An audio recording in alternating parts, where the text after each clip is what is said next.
Thank you for attending today's presentation entitled The Intersection of Race, Healthcare, and Health Equity. My name is Duane Reynolds, and I'm the founder and CEO of Just Health Collective. Just Health Collective is a strategic advisory and consulting services firm focused on helping health and healthcare organizations accelerate change in health equity and belonging.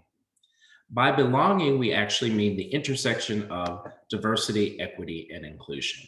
Our organization was really founded in order to guide organizations in creating cultures that are based in belonging and that ultimately lead to a liberated healthcare system that is just and equitable for all communities and patients served.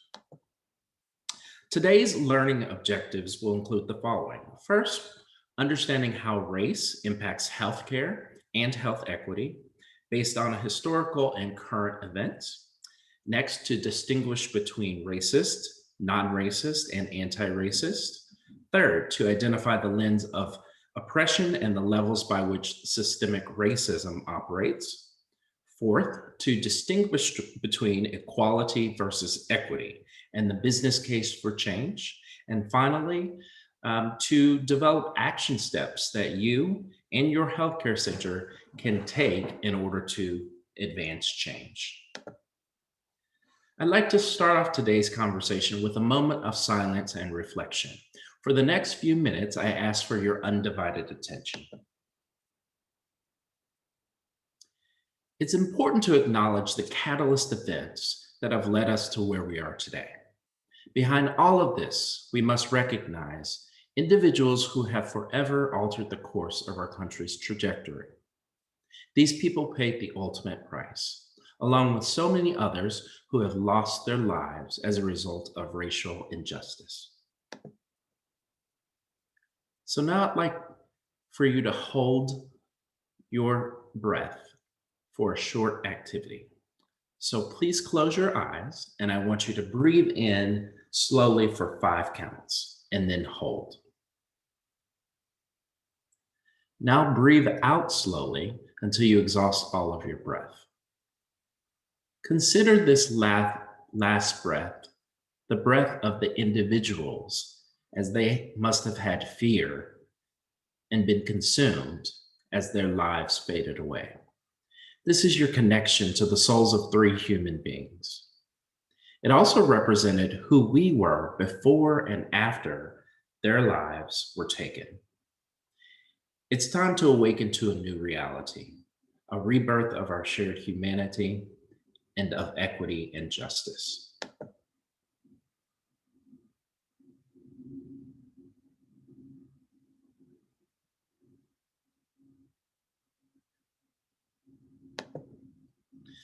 We're living in quite a historic moment, one that feels like in some ways it was done to us, but in fact it was created with intention.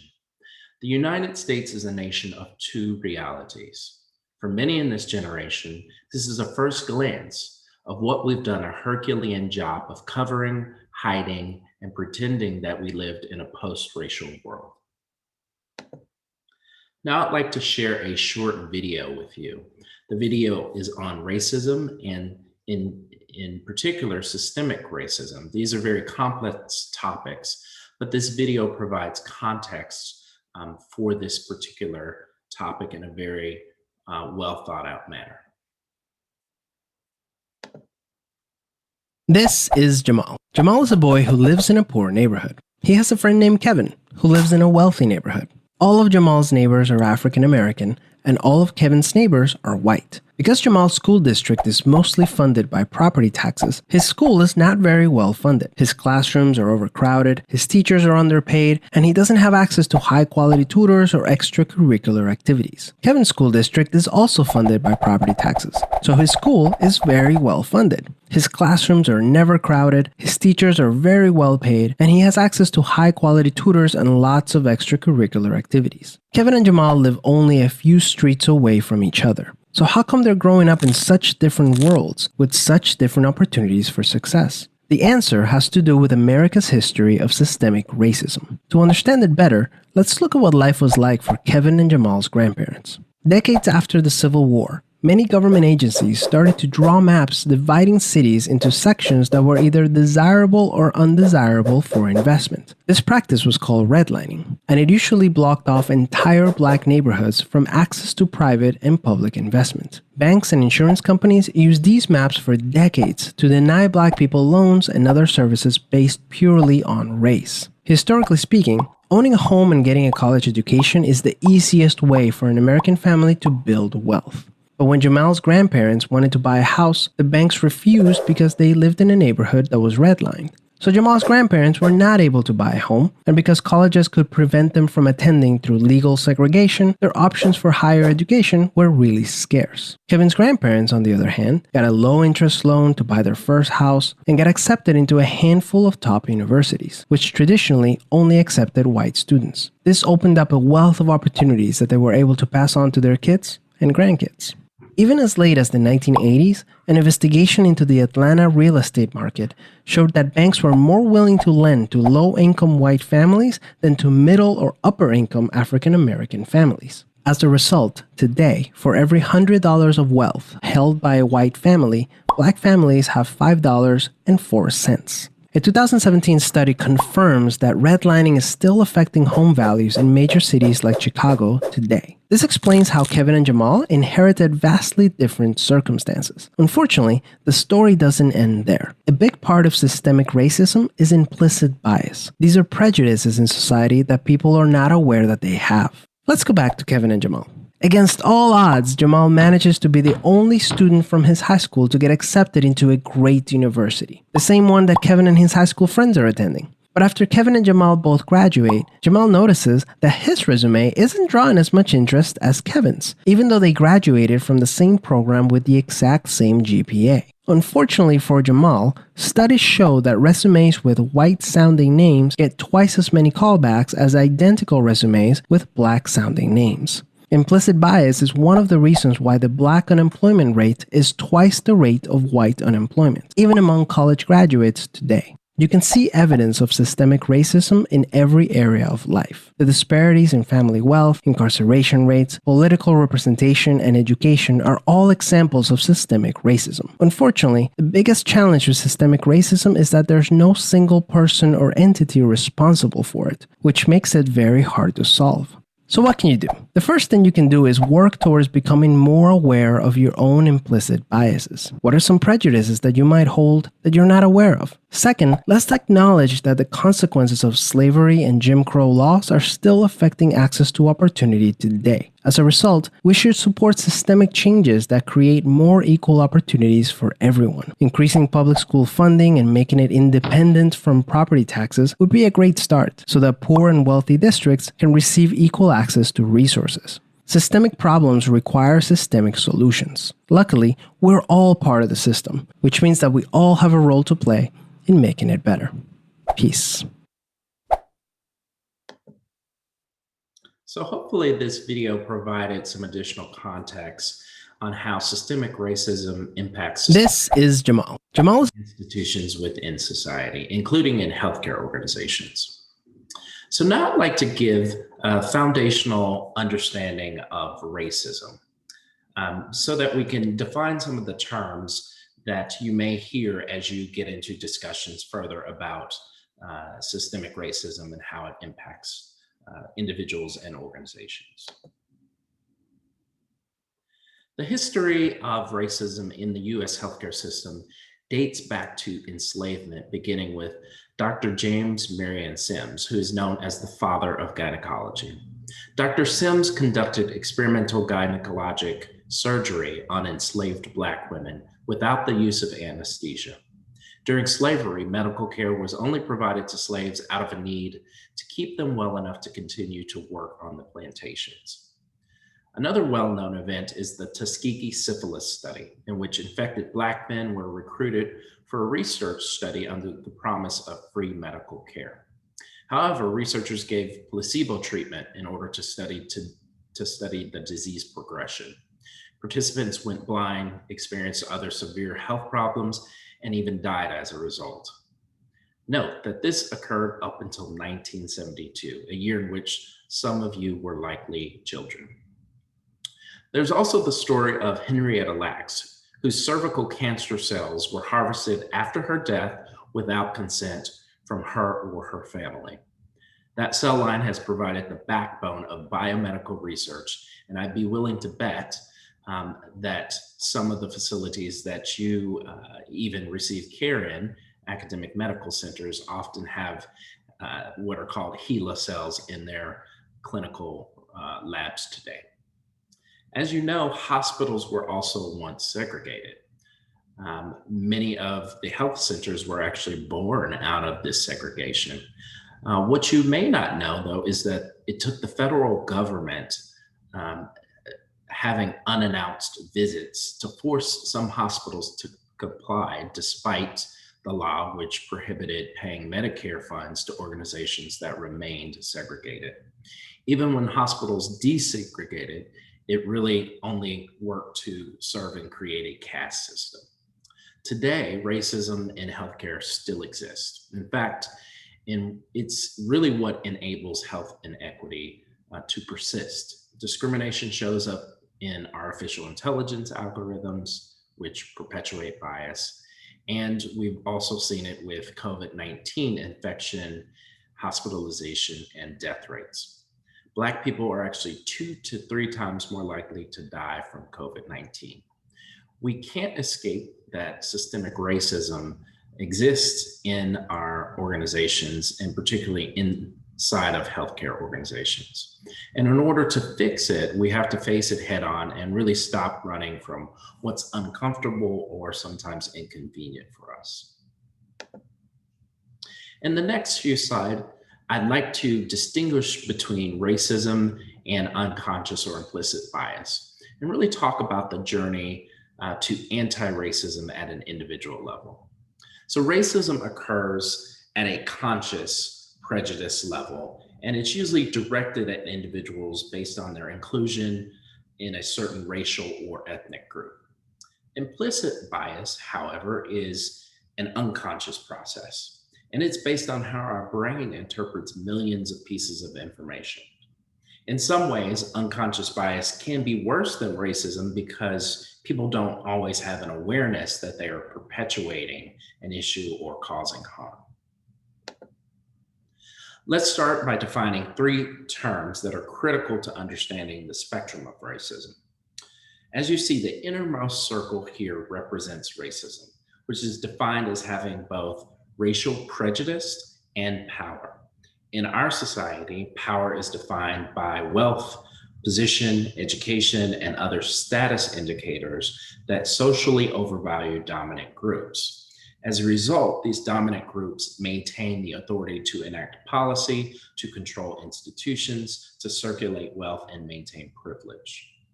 The next layer is known as non-racist, which is defined as passive rejection, opposition, or disassociation from behaviors or conversations that would be considered to be racist.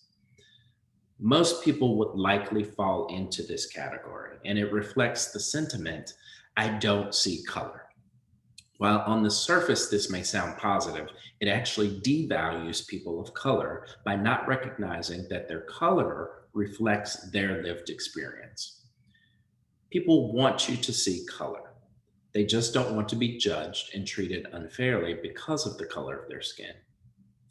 The outer circle, or anti-racism, is the desired destination. In order to achieve a just and equitable society, you must become anti-racist. We all must become anti-racist. And this means engaging in the practice of identifying, challenging, and changing values, structures, behaviors that perpetuate systemic racism and oppression. A person who possesses anti-racist characteristics understands that racism is, in fact, an active process. Racism is present in policies and procedures of institutions, and not just at an individual attitude or behavioral level. It really means we must eradicate power imbalances that are created by race. And that means undertaking active and consistent learning and awareness of the effects of racism on communities of color. You'll see here that becoming anti-racist means that you have to move through three zones: the fear zone, the learning zone, and the growth zone. So it's really about a personal commitment to understand and learn about yourself.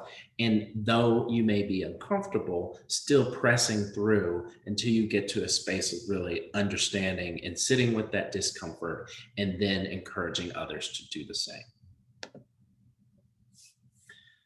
We treat all people the same and do not consider differences as we treat them. Our culture is blind to race, gender, etc. How many of you have actually heard this? Oftentimes, this is the sentiment of people who may consider themselves to be non racist.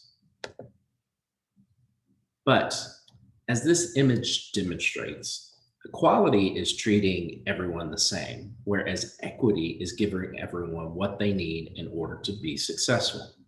Equality assumes that we will benefit from the same support, while in the second image, people are given different supports depending on their needs. They are being treated equitably. The reality is that we all don't start at the same place. Achieving true justice is actually about liberation, the act of freeing someone or something from another's control. In the third image, all three people can see the game without any support or accommodations. And this is because the inequity was actually addressed. This diagram is known as the lens of systemic oppression. So racism occurs at both an individual and systemic level. In order to deconstruct systemic racism, we must work at both the individual or person level and the institution or organization level, and at a structural level, which actually deals with institutions, laws, policies, regulations, and the history of our country. At an institution level, which would be at your health center level, you have to also evaluate disparate impact of policies, procedures, and processes. So I'd like to talk a little bit about the business case or imperative for change. The impact of health inequities has been studied. One such study has health inequities costing the US on an annual basis $57.5 billion. Additionally, 83,000 Black and Brown lives are lost annually due to health inequities. So the question that I like to pose audiences is when is enough to take action? One thing is clear: we must change. In fact, America is changing demographically, whether we like it or not. If you look at the demographic breakdown of the US, America is projected to become majority minority, meaning that minority populations added together will soon make up a greater share of the US population than the current white majority. We also have seen disparities within the health system based off of race, based off of timeliness of care received, based off of access to care. With COVID-19, we've actually seen that, again, we have disparate impact in terms of a person's ability to actually acquire COVID, in terms of their hospitalization rates, and in terms of death rates. One study done by CMS also found that in zip codes where 75% of the population is white, we saw that there was exactly one site for COVID testing per 14,500 individuals. In comparison, in zip codes where 75% of the population was Black or African American, there was one COVID testing site per 23,300 individuals. And this is knowing and understanding that disparities among the populations had already started to be shown.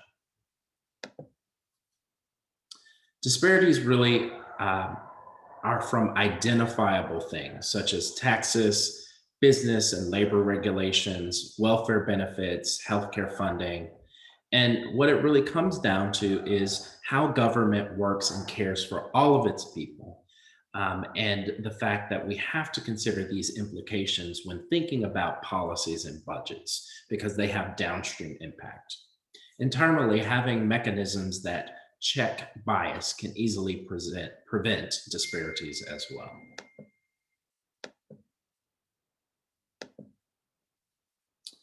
So, what's really necessary? Well, a comprehensive multi level strategy is needed in order to eliminate disparities in health inequity. It means that sectors are going to have to work together, including in healthcare, with health plans, with payer organizations, with provider organizations, pharma, and society at large. In order to move through and eliminate health inequities, there has to be a collective approach. But now I want to shift gears a bit to talk about some of the steps that you can take at an individual level and at a health center level in order to improve the conditions. So, if business is to succeed in advancing belonging and getting rid of some of the costly misconceptions that leaders have about the business case for diversity, then it is really important to understand the mechanisms by which diversity creates value and how they are far more complicated than most people actually tend to understand. Obtaining any lasting benefit from diversity really requires not just the presence of a diverse workforce, but also effective leadership that can manage conflict, create cultures of inclusiveness that are characterized by psychological safety, growth in mindsets, and organizational change where it's needed in order to support a diverse workforce. In other words, the business case for diversity only appears after hard work to transform its many costs into benefits, hard work that few companies are actually willing and able to do. But there are practical things that you can do and take back to your organizations. First, I would say building a case for belonging. Again, why does diversity, equity, and inclusion actually benefit the organization from both the internal perspective and as a healthcare provider? Next, striving to build an inclusive organization. Third, recruiting inclusively. Fourth, evaluating your own leadership and your own bias. And fifth, being aware of micro messages that you might be sending inadvertently. The business case for diversity in its current form, as we've spoken of, is really deeply broken.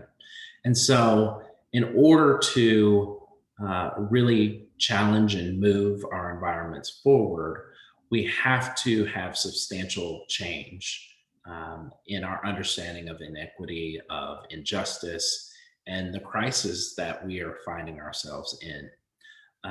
So, how do we maintain the progress behind this business case for diversity without really perpetuating more harm? First, it's about asking your community to help define success. So, we really have to go to the folks who are experiencing these inequities to truly understand how to best provide the resources and tools necessary in order for them to achieve more. Next, we have to support outcomes and not just intentions. So we can't just make a commitment to diversity, equity, and inclusion. We actually have to follow through on that commitment and then understand what the outcomes are for underrepresented and marginalized communities. Third, we have to recognize the goal of creating belonging is actually persuasive enough. So, moving towards belonging in and of itself is a goal. The outshoot of that are better outcomes for everyone because everyone ultimately benefits from lifting all boats. Next, we have to understand the benefits of diversity, equity, and inclusion. Really, good D&I strategies do more than just increase revenue. They also improve reputation. They build trust within your communities and ultimately allow that trust to be sustained over a long period of time. So, placing an emphasis on other metrics sometimes means that the right decision will be the one where the company actually makes less money. Fifth, we utilize the business case as needed. So when you encounter resistance, and you certainly will, the business case is a powerful fallback to use. But you have to understand that numbers are just numbers on a page, but the actual feelings and emotions and experience of the people who are behind these numbers is really critical to continuing to make change within your organization. Next, it's about building an inclusive organization. And in order to do so, you have to first have a diversity, equity, and inclusion strategy that is well defined and intentional. Next, having senior leaders who are committed to diversity and inclusion, managers who engage in behavior that demonstrates the value of diversity, equity, and inclusion. Next, fostering work-life balance and psychological safety within your employees.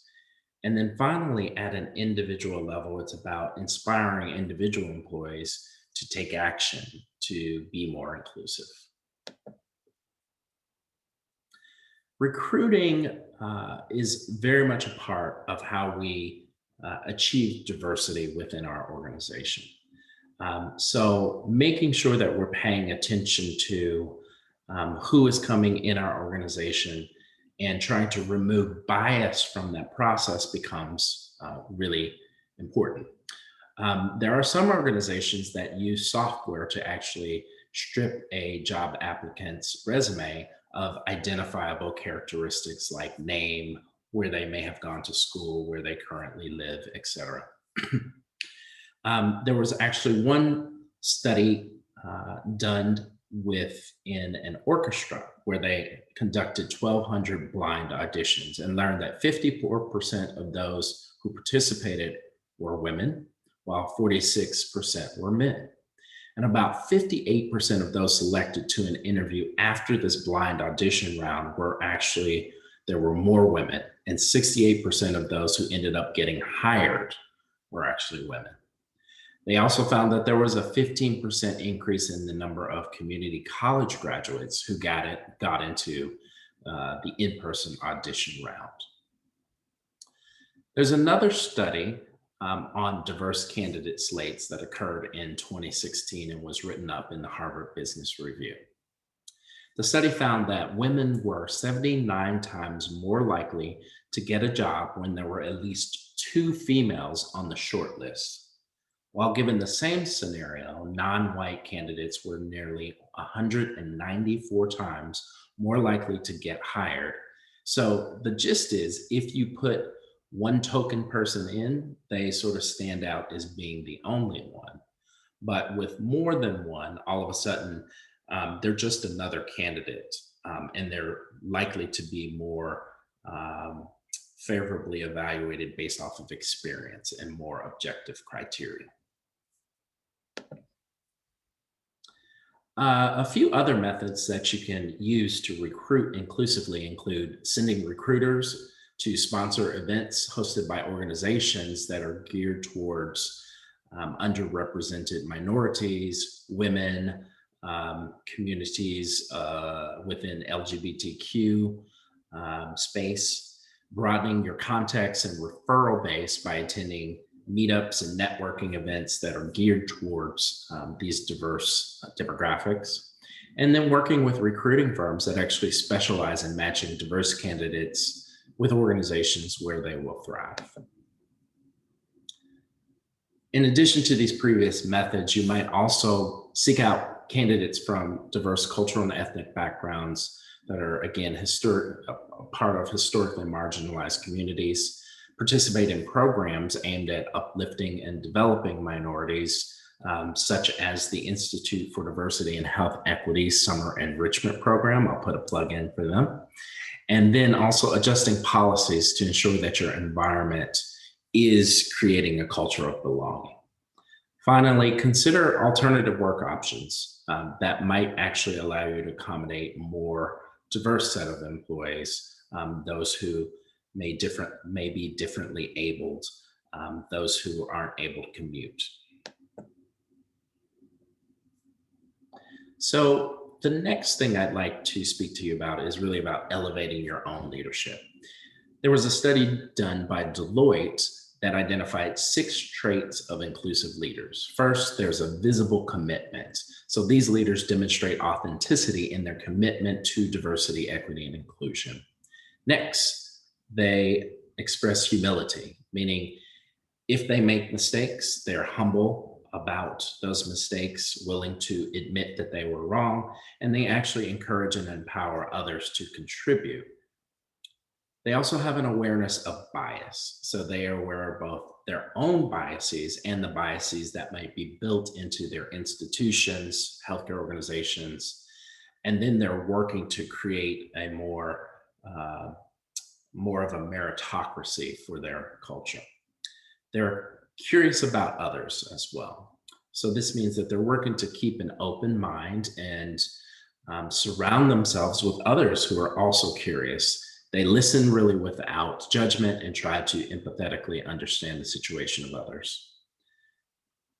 Fifth, they demonstrate cultural intelligence. This means that they are aware and attentive to the culture of others, and they make adaptations in order to accommodate these other cultural needs.